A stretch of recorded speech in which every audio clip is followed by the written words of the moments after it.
وقال تبارك وتعالى في القرآن المجيد والفرقان الحميد: يا أيها الذين آمنوا اتقوا الله وذروا ما بقي من الربا إن كنتم مؤمنين فإن لم تفعلوا فأذنوا بحرب من الله ورسوله وإن تبتم فلكم رؤوس أموالكم لا تظلمون ولا تظلمون۔ تمام قسم کی تعریف، حمد و ثنا، کبریائی و بڑائی سب اللہ رب العالمین کے لیے لائق و زیبا ہیں، جس اللہ تبارک و تعالیٰ کی ذات نے اس کائنات کو وسیع و عریض بنایا اور اس میں بے شمار و انگنت مخلوقات پیدا فرمائے اور ان میں ہم جیسی انسانوں کو اشرف المخلوقات و مسجود الملائکہ بنایا۔ درود و سلامتی ہو تمام انبیاء اور رسل پر، خصوصاً میرے اور آپ کے نبی، تاجدار مدینہ، شافی محشر، ساقی کوثر، امام الانبیاء، خلیفۃ المسلمین، رحمت للعالمین، جناب محمد الرسول اللہ صلی اللہ علیہ وسلم پر کہ جنہوں نے دین حق و دین اسلام ہم تک پہنچایا۔ حاضرین جمعہ، ابھی خطبہ مسنونہ کے بعد میں نے آپ کے سامنے سورۃ البقرہ کی 2 آیتیں پڑھی ہیں۔ اس کے اندر اللہ تبارک و تعالی معاشرے کے اندر جو ایک بیماری پھیلتے جا رہی ہے، جو کینسر سے بھی سخت بیماری ہے، اس کا تذکرہ کرتے ہوئے کہا کیونکہ یہ بیماری قوموں کو ہلاک کر دیتی ہے، عذاب کے نزول کا باعث بن جاتی ہے اور انسانوں کو ان کی زندگیاں کچل دی جاتی ہیں، ان کے ارمانوں کو ختم کر دینے والی چیز ہے۔ فرماتے ہیں اللہ تبارک و تعالی: یا ایھا الذین آمنوا اتقوا اللہ، اے وہ لوگوں جو ایمان لے کر آئے تم اللہ سے ڈرو، وذروا ما بقی من الربا ان کنتم مؤمنین، اگر تمہارا کوئی سود باقی ہے تو تم اس کو چھوڑ دو اگر تم مومن ہو، اگر تم اللہ پر ایمان رکھنے والے ہو۔ فَإِن لَّمْ تَفْعَلُوا فَأْذَنُوا بِحَرْبٍ مِّنَ اللَّهِ وَرَسُولِهِ، اگر تم اس طرح نہیں کرو گے، باز نہیں آؤ گے، تو تیار ہو جاؤ اللہ اور اس کے رسول کے ساتھ جنگ کرنے کے لیے۔ اگر تم توبہ کر لو گے تو جو تمہارا اصل مال ہے وہ تم لینے کے حقدار ہو اور لے سکتے ہو۔ تم لوگوں پر ظلم نہ کرو اور تم پر بھی ظلم نہیں کیا جائے گا۔ حاضرین، اس آیت کریمہ میں آپ نے سنا اور ترجمے سے آپ کو اس بات کا اندازہ مل گیا کہ انسان جو معاملہ کرتا ہے، جو لین دین کرتا ہے، ان میں ایک معاملہ ہے پیسوں کا لین دین، خریداری، کچھ بھی کرتا ہے۔ تو ایسے معاملے میں آج ہمارے خصوصاً ہندوستانی ماحول میں سود ایک ایسی چیز ہے جس کو اللہ تبارک و تعالیٰ نے حرام کیا ہے، وہ ہمارے گھر گھر میں جنم لے رہی ہے۔ اور اس کے بارے میں اللہ تبارک و تعالیٰ فرماتے ہیں کہ تم سود سے باز آ جاؤ، سود سے کنارہ اختیار کر لو، سود کو چھوڑ دو۔ اگر نہیں چھوڑو گے اللہ سے جنگ کرنے کے لیے تیار ہو جاؤ، اس کے رسول سے جنگ کرنے کے لیے تیار ہو جاؤ۔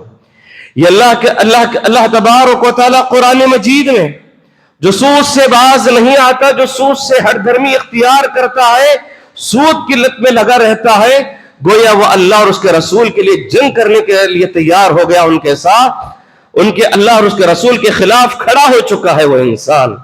یاد کرو، اگر اللہ اور اس کے رسول جنگ کے لیے کھڑے ہو جائیں اور اس کے مقابلے میں تنہا سود لینے والا انسان کھڑا ہو، کیا اس کے لیے جیتنے کی کوئی امید ہے؟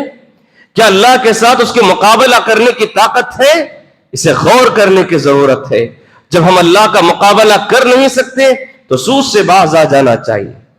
دوسری جگہ پر اللہ تبارک و تعالیٰ فرماتے ہیں: الذین یأکلون الربا لا یقومون الا کما یقوم الذی یتخبطہ الشیطان من المس۔ اللہ تبارک و تعالیٰ فرماتے ہیں جو سود کھاتا ہے، جو سود لیتا ہے، کوئی بھی سود کے کام میں ملوث ہوتا ہے تو کل قیامت کے دن وہ ایسے کھڑے ہوگا गोया वो उस पर शैतान हमला कर चुका हो।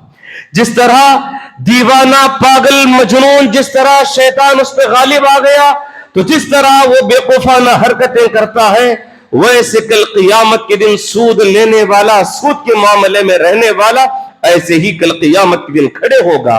गोया उस पर शैतान है, गोया वो दीवाना और पागल की तरह कर रहा है। मुफस्सिरीन यहां कहते हैं कि कल क़ियामत के दिन सूद खाने वाले लोगों के पेट इतने मोटे हो जाएंगे, इतने मोटे हो जाएंगे कि वो संभालना उनके लिए मुश्किल हो जाएगा, पेट को संभालना मुश्किल हो जाएगा, और जिसकी वजह से वो ऐसे चलेंगे गोया उन पर शैतान सवार है, इस तरह वो पे ऐसे चलेंगे।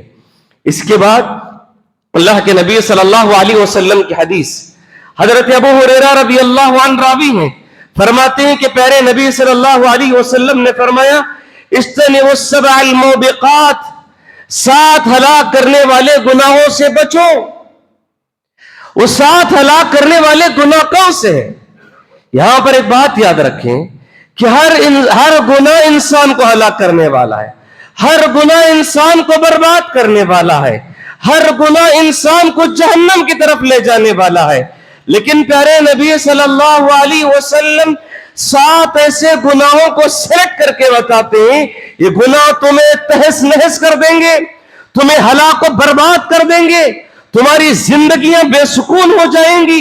वो कौन सी चीज है? सबसे पहली चीज अल्लाह के नबी सल्लल्लाहु अलैहि वसल्लम फरमाती अश्शिर्क, शिर्क है। और उसके चौथे नंबर पे प्यारे नबी सल्लल्लाहु अलैहि वसल्लम फरमाती है अक्लुर रिबा, सूद खाना।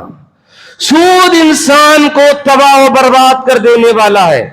लोगों को मुआशरे में दिखेगा सूद वाला इंसान बड़ा अच्छा है, बड़ा पैसा उसके पास आ गया है, हकीकत में कोई पैसा नहीं, उसके अंदरपन देखो तो खोखला नजर आता है, अंदर से उसे बड़ा डर होता है, बड़ा खौफ होता है, बेचैन बेकरार होता है, और उसकी इबादतें बेकार, उसकी इबादतें करना, उसकी रियाजतें करना, उसकी नमाजें पढ़ना, उसके रोजे रखना, उसके सदका व खैरात करना, सब बेकार और बातिल हो जाएंगे जो इंसान सूद के मामले में फंसता है। इसीलिए प्यारे नबी सल्लल्लाहु अलैहि वसल्लम की एक और हदीस है, अब्दुल्लाह बिन मसऊद रज़ियल्लाहु अन्हु फरमाते हैं अर्रिबा 73 शुअबतन व अवबाबन, के सूद खाने वालों के सूद के 73 बाब है, 73 शोबे हैं, 73 दर्जात है, 73 दर्जात हैं। ऐसा रुहा, उनमें सबसे हल्का, सबसे अदना, सबसे कमजोर अगर कोई दर्जा है, ऐसा रुहा मिथलु अय्यन के हर रजुल उम्मा, गोया वो सूद खाने वाला, खिलाने वाले ऐसे हैं वो अपनी मां के साथ जिना कर रहे हैं। अल्लाह अकबर। इस हदीस को सुनने के बाद थोड़ी देर रुक जाओ और अपने दिमागों को ठंडे दिमाग से सोचो। जो एक शरीफ इंसान होता है, जो वाकई मानों में अल्लाह का बंदा होता है, जिसके अंदर जरा बराबर भी ईमान की गैरत होती है, वो ये बात सुनना गवारा नहीं करता कि अपनी मां के साथ बदकारी करने का, और वो कैसे बर्दाश्त कर लेगा कि मैं सूद के मामले में फंस कर मेरे अपनी मां के साथ जिना कर लूं। अल्लाह अकबर। ये जरा गौर करने की बात है। जिस वक्त इस हदीस पे आप गौर करके ठहर जाएंगे, समझ जाओ इंशाअल्लाह मेरा खुतबा भी कामयाब, आपकी जिंदगी भी कामयाब, इंशाअल्लाह हलाल रास्ते पे चलेंगे। इसके बाद प्यारे नबी सल्लल्लाहु अलैहि वसल्लम, जाबिर रज़ियल्लाहु अन्हु की हदीस है, फरमाते हैं प्यारे नबी सल्लल्लाहु अलैहि वसल्लम लअन रसूलुल्लाह सल्लल्लाहु अलैहि वसल्लम आकिल रिबा व मुकिलहु व कातिबहु व शाहिदैहि व क़ालहुम सवा। अल्लाह के नबी सल्लल्लाहु अलैहि वसल्लम ने फरमाया लानत है उन लोगों पर, किन लोगों पर? आकिल रिबा, जो सूद खाते हैं, व मुकिलहु, और जो सूद खिलाता है, देने वाला और लेने वाला, व कातिबहु, और लिखने वाला, जो दोनों का मामला हो रहा है, कोई ले रहा है कोई दे रहा है, तीसरा बैठ के उस मामले को लिख रहा है, वो भी लानत ज़दा है। व शाहिदैहि, और उसमें जितने लोग गवाह बनने वाले हैं, जितने लोग गवाह बनते हैं, जितने भी लोग जामिन बनते हैं, वो सबको सब लानत ज़दा है। अल्लाह के वसल्लम ने फरमाया वक़ालहुम सवा, वो सारे के सारे लोग उसमें बराबर हैं, सब लानत के मुस्तहिक़ हैं। लेने वाले को बड़ा गुनाह, देने वाले को जरा छोटा गुनाह, लिखने वाले को उससे छोटा गुनाह, गवाह बनने वाले को उससे छोटा गुनाह, ऐसा नहीं, सब बराबर हैं। उसे कहा जाता है हमारी आम जुबान में मुहावरे के तौर पर एक ही हमाम में सब नंगे कहा जाता है। तो देखिए सब बराबर है, लानत ज़दा है। इसीलिए अहले इल्म ने कहा कि बैंक के मामले से जुड़कर जो भी काम करता है वो सब का सब सूद है, और जो बैंक से ताल्लुक रख के काम करता है वो सब लानत ज़दा है, सब लानत वाले हैं। पूरा आज हिंदुस्तानी बैंक का दारो मदार सूद पर मुनहसर है। अगर उसमें नौकरी करने वाला, वॉचमैन काम करने वाला, कोई भी काम करने वाला हो, फॉर्म बांटने वाला या कोई भी काम करने वाला हो, सब के सब लानत ज़दा है। लानत बरसती है अल्लाह रब्बुल आलमीन की। लानत क्या है कि इंसान को अल्लाह रब्बुल आलमीन की रहमत से दूर, अल्लाह की रहमत उसे नसीब नहीं होती। इसीलिए आप देखते हैं कि घर में बेचैनी और बेसुकूनी का माहौल, घर में मियां बीवी के झगड़े बात बात पर, बच्चे नाफरमान हो रहे हैं इसी बात पर कि इंसान की कमाई सूद पर है, इंसान का ताल्लुक सूद से जुड़ा हुआ है, इंसान का कारोबार सूद से जुड़ा हुआ है। और हम यही देखते हैं भाई भाई को नहीं हो रहा, भाई बहन से लड़ रही है, सब सूद खाने का नतीजा है कि अल्लाह की रहमत दूर हो गई तो सारा घर परेशान है, बेसुकून, बेइत्मीनान और लड़ाई झगड़े का मामला है। और ये भी देखते हैं छोटी छोटी बीमारी लेकिन सालों साल चल रहे हैं, बीमारी मामूली है लेकिन खर्चे बड़े आ रहे हैं। ये सब ये सूद का मामला है जो अल्लाह की रहमत से दूर है। और ये बात भी याद रख लें, या अल्लाह के नबी सल्लल्लाहु अलैहि वसल्लम ने लानत बरसाई है, लानत बोली है, इसका मतलब यह है कि शरीयत इस्लामिया में सबसे बड़ी अगर कोई गाली है तो वो लानत है। ये बात याद रख लो, शरीयत इस्लामिया में सबसे बड़ी अगर कोई गाली होगी तो वो लानत की गाली है। अगर कोई बद्दुआ है तो सबसे बड़ी बद्दुआ लानत है। लानत अगर किसी बकरी पर भी करता है तो वो खाना हराम है, खाना जायज नहीं। अगर किसी बकरी से तंग आकर आप ये कहते हैं इस बकरी पे लानत हो, तो फिर आपके लिए वो रखना जायज नहीं है। लानत इतनी बड़ी खतरनाक बद्दुआ है, इतनी बड़ी गाली है, ये अल्लाह तबारक व तआला ने और अल्लाह के नबी सल्लल्लाहु अलैहि वसल्लम ने उन लोगों पर लानत की है जो सूद के मामले में फंसे हुए होते हैं।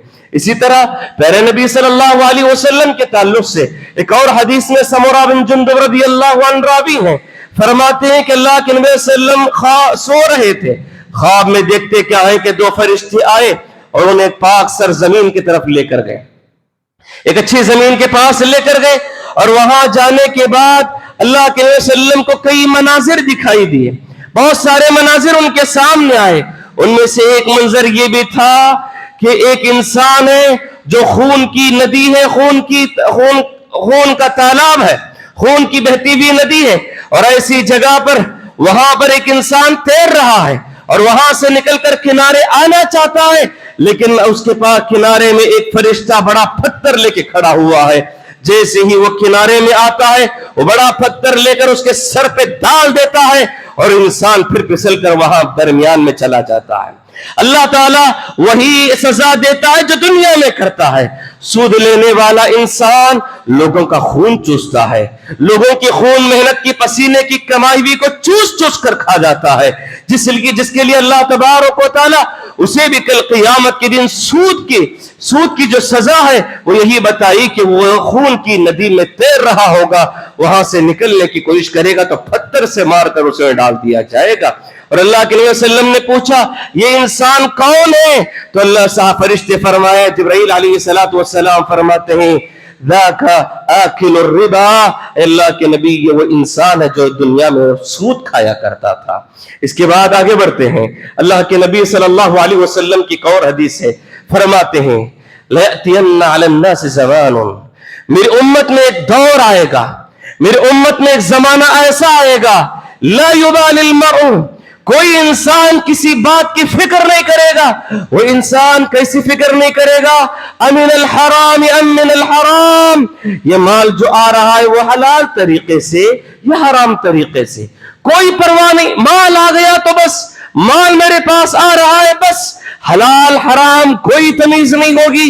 वो दौर हम देख रहे हैं। अल्लाह के नबी ने कहा था कि वो जमाना आएगा, वो जमाना आ चुका है। हर इंसान चाहता है कि पैसा आ जाए तो बस है, حلال طریقے سے آ رہا ہے, حرام طریقے سے آ رہا ہے, مجھے کوئی سروکار نہیں, پیسہ آ گیا تو بس ہے. الا ماشاء اللہ کچھ بچے ہوئے لوگ ہیں. اللہ اپنی حفظ و امان میں رکھے. اللہ ہر ایک کو سود کی لعنت سے بچنے کی توفیق نصیب فرمائے. حاضرین, میں اب یہ سود کے کیا خطرناک نتائج ہیں گنانے کے بعد میں آج آپ کے سامنے وہ شکلیں بتانا چاہتا ہوں جو ہمارے ہندوستان میں اور ہمارے معاشرے میں موجودہ صورت میں کون کون سی ایسی شکلیں ہیں جو سود ہے. سود کی کون کون سی شکلیں ہیں میں آپ کے سامنے بیان کرنا چاہتا ہوں. اس بیان کو سننے سے پہلے آپ ایک حدیث کو سن لیں جو کہ ایک فارمولے کے طور پر ہے. اگر آپ اسے سمجھ جائیں گے تو سارا معاملہ آپ سمجھ جائیں گے. فرماتے ہیں عبادہ بن صامت رضی اللہ عنہ راوی ہیں, نبی کریم صلی اللہ علیہ وسلم نے فرمایا الذهب بالذهب والفضة بالفضة والبر بالبر والشعير بالشعير والتمر بالتمر والملح بالملح مثل بمثل سواء بسواء يدا بيد. اللہ کے نبی صلی اللہ علیہ وسلم فرماتے ہیں سونے کو سونے کے بدلے, چاندی کو چاندی کے بدلے, جو کو جو کے بدلے, گیہوں کو گیہوں کے بدلے, کھجور کو کھجور کے بدلے, نمک کو نمک کے بدلے اگر تبادلہ کیا جاتا ہے تو تبادلے کے درمیان وہ چیزیں برابر ہونی چاہیے, دونوں برابر ہو, لینے والا دینے والا دونوں برابر دیں گے. اور یدن بیدن, ایک ہاتھ دے ایک ہاتھ لے کا معاملہ ہونا ہے, ادھار کا معاملہ نہیں چلے گا, آج دیا کل لے لوں گا نہیں چلے گا.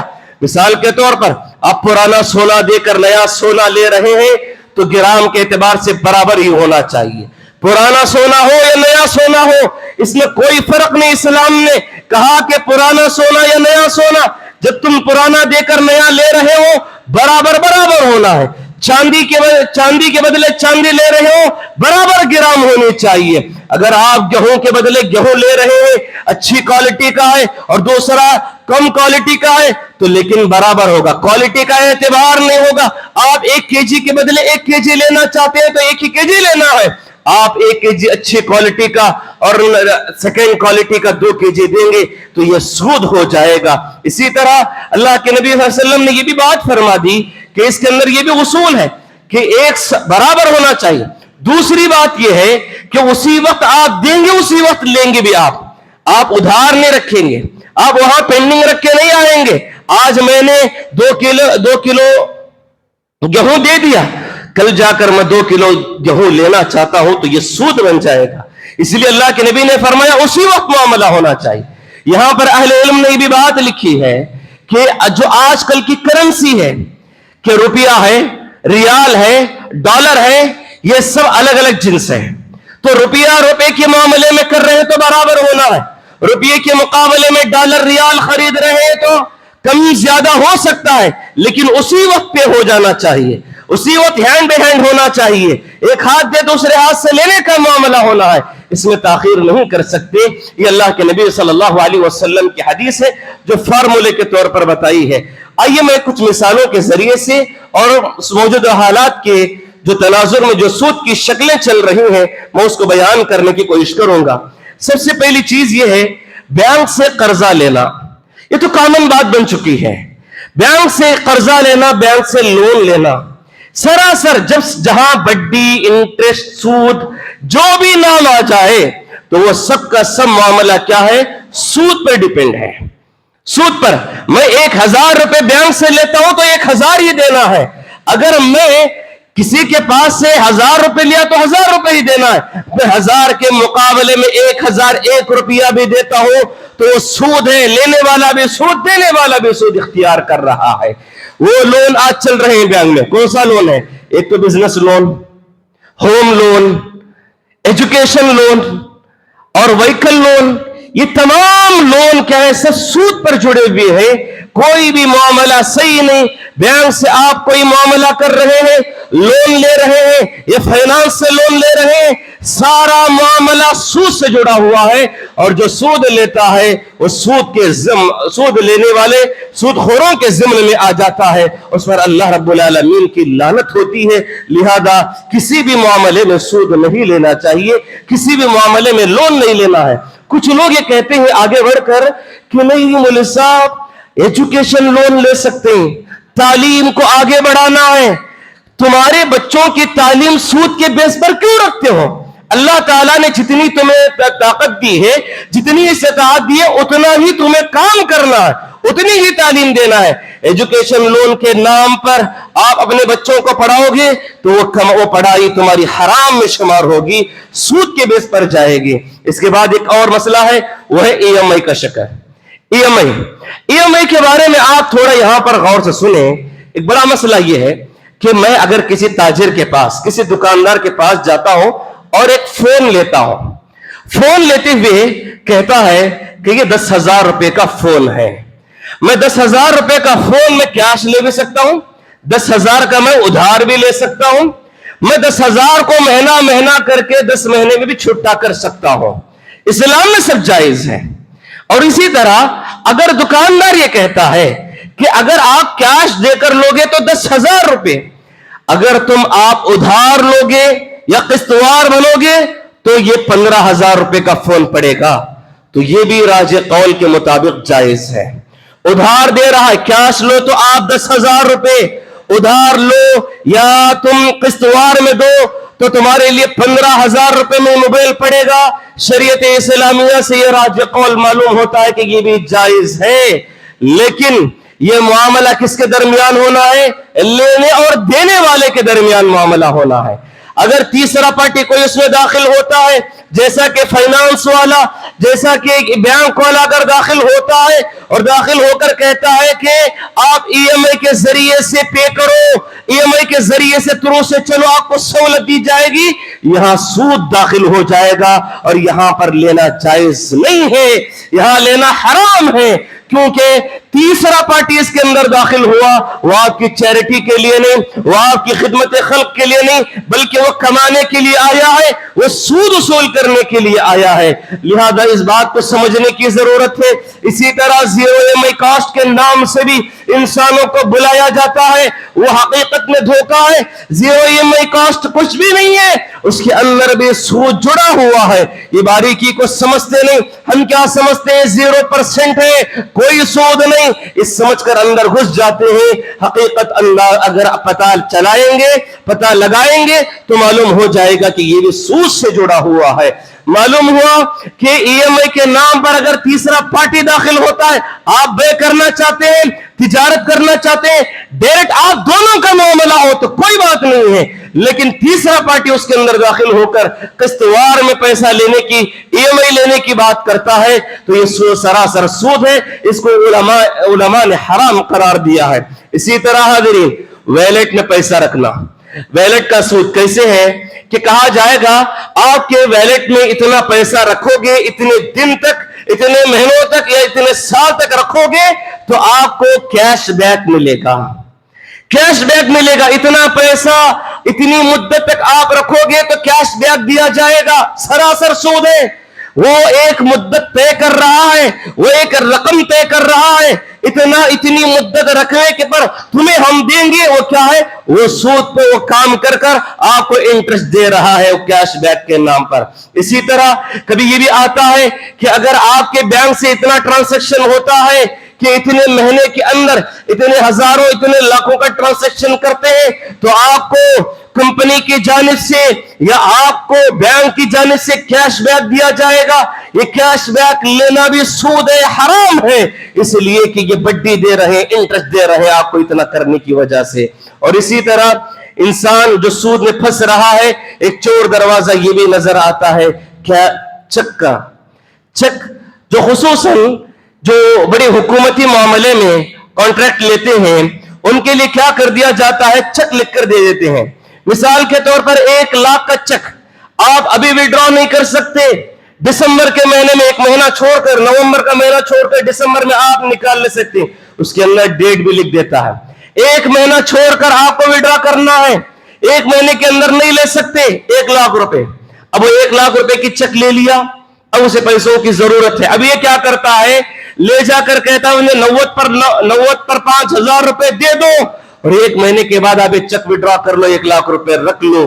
तो ये सूद है। ये पैसा तूने 90 पर 5,000 लेकर 1 लाख रुपए दे रहा है, یہ پیسوں کے بدلے پیسہ بیچ رہا ہے، اس کا مطلب یہ ہے کہ تو سود کا کام کر رہا ہے، یہ 5,000 روپے سود میں شامل ہوں گے۔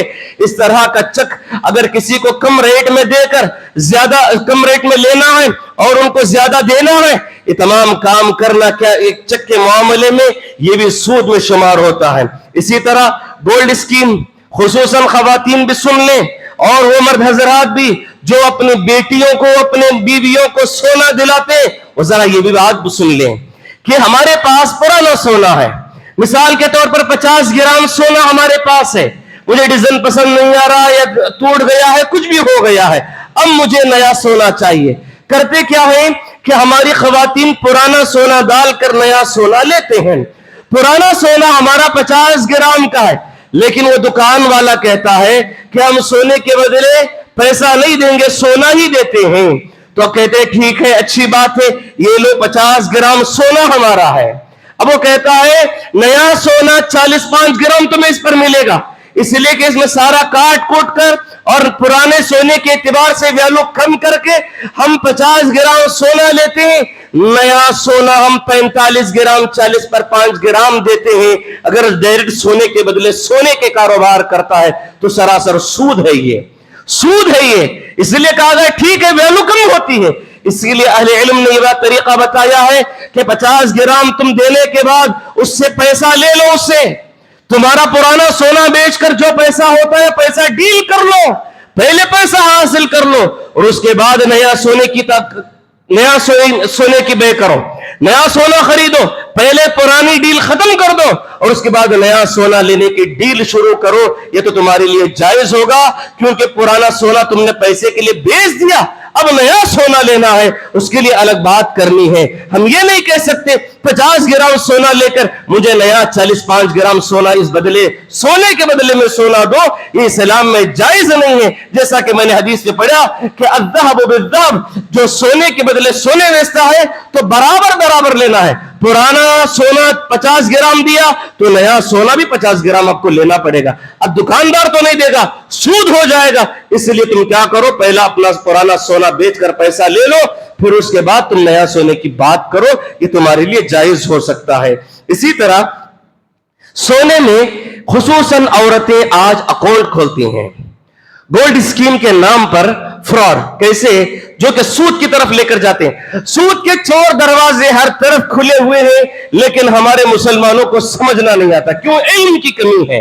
کہ کیا کہا گیا کہ مہینہ 1000 روپے بنتے جاؤ، مہینہ 1000 2000 بنتے جاؤ، آپ کی رقم لکھتی جائے گی اور جس وقت آپ چاہیں گے اس وقت اتنے پیسوں کا پورا گولڈ دیا جائے گا۔ مثال کے طور پر اگر کوئی 20 مہینے 2000 بنتا ہے تو کتنے ہو گئے؟ 40,000۔ تو 40,000 اب مجھے بس ہے، اب اس کے بعد میں جا کر کیا کرتا ہوں، سونا دے دو مجھے 40,000 روپے کا، یہ جا کر لینا حرام ہے، سود ہے یہ۔ کیوں کہ اللہ کے نبی صلی اللہ علیہ وسلم نے یہ شرط لگائی کہ جب پیسہ اور سونے کا بدل تم کر رہے ہو، کمی پیشی ہو سکتی ہے، ایک ہاتھ دے ایک ہاتھ لے ہونا چاہیے، اسی وقت لینا ہے۔ ہم 2 سال تک اسے پے کر رہے ہیں، سونا نہیں لے رہے، 2 سال کے بعد جا کر سونا لے رہے ہیں، یہ اکاؤنٹ سسٹم بنانا سراسر سود ہے، یہ حرام ہے، یہ ناجائز ہے۔ گولڈ اسکیم یہ تمہارے لیے صحیح نہیں۔ بعض لوگ کہتے ہیں نہیں مولوی صاحب وہ ہمارے نام پہ اتنا سونا ہے، وہ اکاؤنٹ میں لکھ دیا جاتا ہے۔ اکاؤنٹ میں لکھنا شریعت منظور نہیں قرار دیتی، سونا تمہارے ہاتھ میں آنا چاہیے، جب تک ہاتھ میں تمہارے سونا نہیں آئے گا اس وقت تک تو یہ بے صحیح نہیں ہو سکتی، یہ تجارت صحیح نہیں ہو سکتی۔ لہذا گولڈ اسکیم کے تعلق سے بھی ہوشیار رہنا چاہیے۔ اور اسی طرح انسان کریڈٹ کارڈ یوز کرتا ہے، کریڈٹ کارڈ جتنے بھی کارڈ ہیں، فائنانس کارڈ ہو، بجاج کارڈ ہو، بینکوں کے کارڈ ہو، سارے کارڈ سود پر منحصر ہیں۔ لہذا اس بات پر یاد رکھیں، خصوصاً کریڈٹ کارڈ والے فون کر کے کہتے ہیں بھائی صاحب آپ کریڈٹ کارڈ بناؤ، آپ کے لیے کوئی انٹرسٹ نہیں، کوئی سود نہیں، کوئی بڈی نہیں لیں گے، آپ 1 مہینے کے اندر 5 لاکھ روپے تک یوز کر سکتے ہیں۔ اور پھر کہا جائے گا پھر 1 مہینہ 2 مہینے کے اندر آپ کو 5 لاکھ روپے ریٹرن جمع کرنا ہے، کوئی انٹرسٹ نہیں ہے۔ یہ کہتے ہیں کہ نہیں کہتے ہیں؟ یہی کہتے ہیں۔ اور اس کے بعد کہتے ہیں جب تمہاری مدت ختم جمع ہونے کی نہیں بنا, وہاں سے پھر انٹرسٹ شروع ہو جاتا ہے, بڈی ڈال دی جاتی ہے. تو معلوم ہوا یہ بڈی میں چھانسنے کا اور یہ انٹرسٹ میں لانے کا اور یہ چور دروازے سے اپنی جال میں پھنسانے کا ایک بڑا بہترین نمونہ ہے. معلوم ہے کہ دنیا میں جتنے بھی لوگ کریڈٹ کارڈ بنائیں گے ہر ایک وقت مقررہ تک ادا نہیں کر سکتا, وہ انسان مجبور ہو جائے گا ہماری بڈی دینے پر, ہمارا انٹرسٹ ادا کرنے پر. تو لہذا وہ ہمیں اس پھنسانے کی کوشش کرتے ہیں. اور دوسری بات یہ ہے, اگر کوئی یہ کہے کہ مولوی صاحب میں لیتا ہوں اور بغیر انٹرسٹ کے جتنا میں نے لیا ہے مدت کے اندر ہی ادا کر دیتا ہوں, تو تب بھی حرام ہے. آپ 1 روپے کا انٹرسٹ نہیں بن رہے ہیں پھر بھی حرام ہے. کیوں؟ اس لیے کہ اسلام نے سد الذرائع, حرام چیز کو کی طرف جانے سے اللہ تعالیٰ روکتا ہے. اس کے اندر یہ ہے کہ تم اس بات کا وعدہ کر رہے ہو, ہاں میں تاخیر کیا تو سود دوں گا, آپ دے رہے نہیں لیکن آپ معاہدہ کر رہے ہیں, آپ اس بات سے اتفاق کر رہے ہیں میں سود دینے کے لیے تیار ہوں, اگر میں ٹائم پہ ادا نہیں کیا تو آپ یہاں معلوم ہوا کہ سود کو آپ مانتے ہیں, سود کو آپ مانتے ہیں. اس لیے یہاں پر اس لیے اہل علم نے کہا ہے کہ کریڈٹ کارڈ کا یوز کرنا بھی شرعاً جائز نہیں, یہ حرام ہے. اسی طرح ایک اور مسئلہ یہ ہے فکس ڈپازٹ. فکس ڈپازٹ کیا ہے؟ جب کبھی کسی گھر میں بیٹی پیدا ہو جاتی ہے تو والدین کیا کر دیتے ہیں, 1 لاکھ 2 لاکھ روپے فکس ڈپازٹ کر دیتے ہیں بیٹی کے نام پہ. بیٹی کے نام پہ اکاؤنٹ کھول کر ایک فکس ڈپازٹ کر دیتے ہیں, یہ پیسہ ہم لیں گے 18 سال کے بعد, کیونکہ بیٹی کی شادی کرنا ہے. اور وہ کیا ہوتا ہے, جب تک 18 سال ہوتے ہیں 18 سال کا انٹرسٹ لگا کر وہ سود سمیت 2 لاکھ روپے آپ دیے ہیں تو وہ 8 لاکھ روپے آپ کو 18 سال بعد دیتا ہے. تو یاد رکھو یہ جو 2 لاکھ کے اوپر 8 لاکھ آئے ہیں یعنی 6 لاکھ روپے, یہ انٹرسٹ ہے, یہ سود ہے, یہ بڈی ہے, یہ حرام ہے, یہ ناجائز ہے. تمہارا حق 2 لاکھ روپے ہے تو 2 لاکھ ہی لینا پڑے گا. یہ جتنا بھی دے رہا ہے وہ اپنے طرف سے سود کما کر تمہیں دے رہا ہے. لہذا اس طرح کا یہ معاملہ فکس ڈپازٹ کرنا یہ شرعاً ناجائز ہے اور حرام ہے. اگر کرتے ہیں تو تمہارا جتنا پیسہ ہے اتنا لینا تمہارا حق ہے, اس کے اوپر جو 1 روپیہ بھی دیتا ہے وہ تمہارے لینے کے لیے جائز نہیں ہے.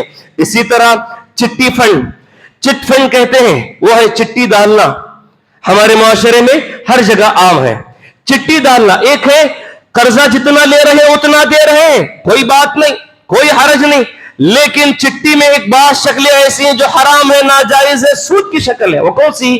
ایک ہے 1 لاکھ کی چٹی ڈالی جا رہی ہے, 10 افراد ہیں, سب لوگ ماہانہ 10 ہزار روپے ڈالتے ہیں, 1 لاکھ روپے جمع ہو گئے. اب اعلان کرنے والا کرتا ہے چٹی کو سب سے پہلے کم رقم میں جو بولے گا, بولی لگائے گا, اس کو یہ قرضہ دیا جائے گا. اب کیا ہے, 1 لاکھ کی چٹی ہے, 95,000 روپے کون لینے والا ہے؟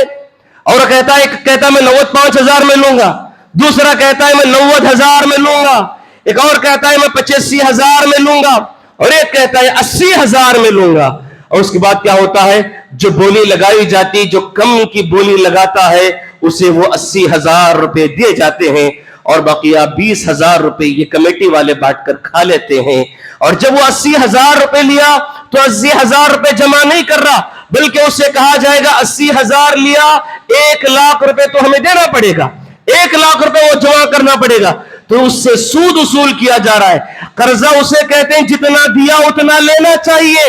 یہاں پر 80,000 روپے دے کر 1 لاکھ روپے لیتے ہیں, یہ 20,000 روپے کی بڈی ہے, سود ہے.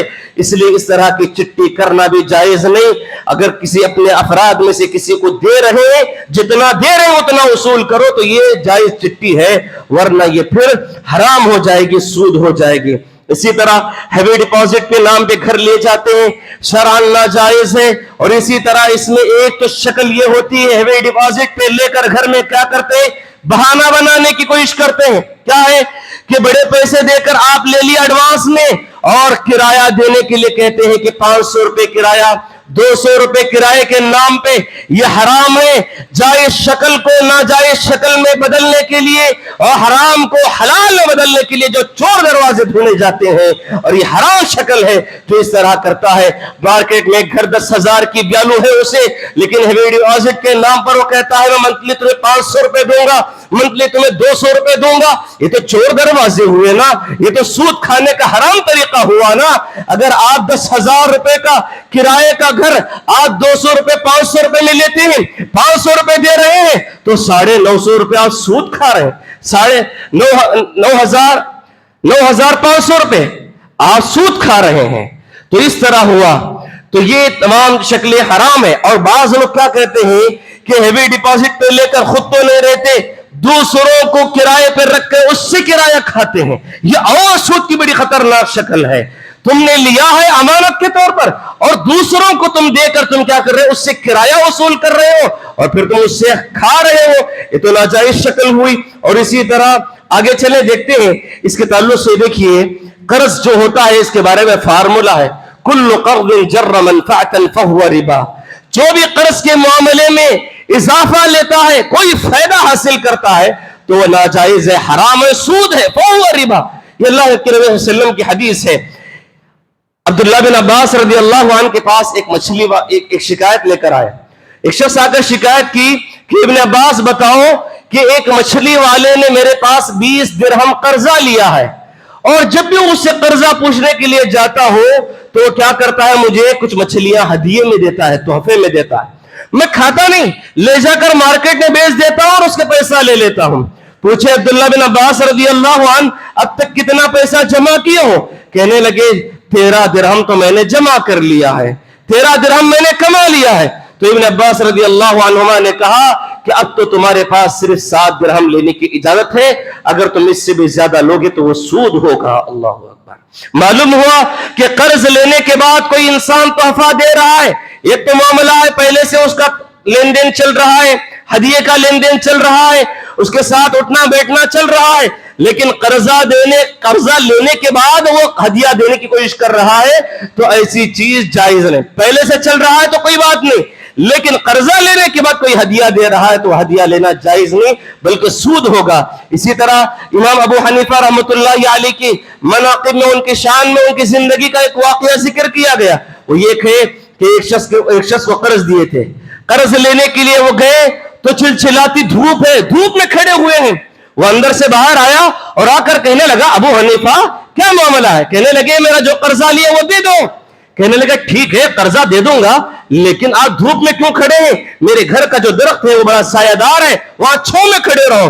अबू हनीफा रहमतुल्लाह अलैह फरमाते हैं कि मुझे कर्जा तेरा वापस लेने तक तेरे घर की छांव लेना भी मैं सूद समझता हूं। अल्लाह अकबर। ये है तकवा, ये है कर्जा लेने के बाद हदिया देना, कर्जा लेने के बाद इस तरह का इस्तेमाल करना, फायदा उठाना, ये सूद में शामिल होता है।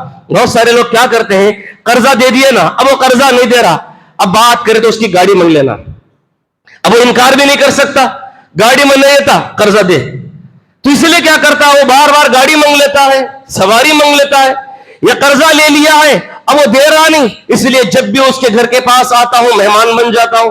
अब घर में बैठते अच्छे अच्छे आइटम लाकर रख देना हो, अगर वो मेहमान नवाजी बंद कर दिया, कर्जा ला मेरा, फिर कर्जा पूछता है। इसलिए वो क्या करता है, खिलाता है, गाड़ी देता है। ये गाड़ी लेना, ये मेहमान नवाजी करा लेना, ये सब सूद में शुमार होता है, इसलिए इससे बचना चाहिए। इसी तरह हाज़रीन एक और सूद की शक्ल ये है कि पीएफ का पैसा, ये बिजनेस करने वालों का नहीं, खुसूसन नौकरी करने वाले, खा गवर्नमेंट हो या प्राइवेट हो, कुछ पीएफ की नौकरियां होती हैं। वो कैसे कि कहा जाएगा मंथली अब मेरी 25,000 रुपए तनख्वाह है, तो कहते हैं कि आपको मंथली 20,000 रुपए दी जाएगी, 5,000 रुपए काट कर बैंक में डाल दिए जाएंगे। जब आप रिटायर्ड हो जाएंगे या फिर आप ड्यूटी छोड़ रहे होंगे तो आपको मुकम्मल पूरा पीएफ का पैसा दिया जाएगा। अब यहां होता क्या है कि अगर कोई 5,000 रुपए कट हो रहे हैं तो 1 साल ड्यूटी किया तो पीएफ का पैसा कितना जमा हुआ? 60,000 रुपए। अब वो क्या होता है, वो 1 लाख रुपए देता है। क्यों? वो जो 60,000 रुपए जमा हुए थे उसके तरफ से वो इंटरेस्ट डालकर वड्डी देता है, सूद देता है, तो वो सूद लेना हमारे लिए जायज नहीं। हमारा हक 60,000 रुपए है, 60,000 लेंगे, पीएफ के साथ जो हमारी रकम के साथ बैंक ऐड करके देता है वो लेना हमारे लिए शरअन जायज नहीं। जबकि वो बोनस के नाम पे किसी भी नाम पे दे वो सब इंटरेस्ट होता है, लिहाजा वो सूद लेना हमारे लिए जायज नहीं है। इसी तरह इन्वेस्टमेंट करना तिजारत में, मेरा माल तेरी मेहनत, मेरा माल तेरी मेहनत, कारोबार तू कर, पैसा मैं डालता हूं। तो ये क्या करते हैं, मैं अगर 1 लाख रुपए किसी को दे दिया और वो मेहनत कर रहा है, तो मेहनत करने के बाद मैं कहता हूं कि देख हर महीना 10,000 रुपए मुझे चाहिए। तेरा मुनाफा होता है, फायदा होता है नहीं मालूम, नुकसान हुआ तो तू जिम्मेदार, मुनाफा ज्यादा हुआ तो तू ही रख ले, लेकिन 10,000 रुपए मंथली तो मुझे देना है। ये सरासर सूद है। उसने बिजनेस में इन्वेस्टमेंट नहीं किया, बल्कि उसे कर्जा दिया है, कर्जे के बदले वो वड्डी ले रहा है, सूद ले रहा है। अगर वो इन्वेस्टमेंट होता तो क्या होता कि नफा और नुकसान दोनों में शरीक होता, कि अगर वो पैसों में नहीं बल्कि फीसद में तय किया जाता है। क्या है, इन्वेस्टमेंट में फीसद में तय किया जाता है। जो फायदा होगा उसमें 40% मेरा, 50% तेरा, 60% तेरा, इस तरह की बात होती है, परसेंटेज में बात होती है, पैसे फिक्स नहीं होते। इसी तरह हम सुस्ती और काहिली के अंदर, सुस्ती और काहिली के शिकार होकर हम सूद बनते हैं। सूद हम मजबूरन होकर बनना पड़ता है। किस वजह से? मैं लेता भी नहीं, करता भी नहीं, मैं सोचा भी नहीं, लेकिन मेरी सुस्ती, मेरी गफलत मुझे सूद देने पर मजबूर करती है। वो क्या है? करंट बिल है, पानी की बिल है। वक्त रहता है, मैं घर में यूज कर रहा हूं ना करंट बिल, पानी यूज कर रहा हूं, करंट यूज कर रहा हूं, मुझे इस बात का एहसास होना है कि हां मुझे पैसा भरना है। बिल मिनिमम मेरी कितनी आती है? 500 रुपए बिल आती है, तो कम से कम 500 के लिए तैयार होना। हाँ भाई चांस अगर ज्यादा भी आ गई तो कितनी आती? 100-200 रुपए आती, उसके लिए ज़हनी तौर पर तैयार रहना है। और वो टाइम भी देता है, इतने दिन के अंदर पे कर दो, वरना फिर इंटरेस्ट डाल दिया जाएगा। हमारे पास पैसा है, सब कुछ है, भरने की फुर्सत नहीं, हम पैसा भरते नहीं। यहां तक कि हम गफलत बरतते हैं, जिसकी वजह से बड्डी पड़ जाती है, सूद बन जाता है, और वो जाकर हम अपने हाथों से सूद अदा करते हैं। तो हाज़रीन, इसीलिए अल्लाह के नबी सल्लल्लाहु अलैहि वसल्लम गफलत से पनाह मांगे हैं। तो हमें चाहिए कि जो भी हराम तरीके, नाजायज तरीके हैं, अल्लाह ताला हम सबको उससे बचने की तौफीक नसीब फरमाए। अल्लाह तबारक व तआला हम तमाम को हलाल कमाने, हलाल खाने में तौफीक नसीब फरमाए। अल्लाह सुकून की जिंदगी नसीब फरमाए। अल्लाह तबारक व तआला हम तमाम को आपस में एक भाई दूसरे भाई का ताउन करने, मुसीबत के वक्त ताउन करने की तौफीक नसीब फरमाए।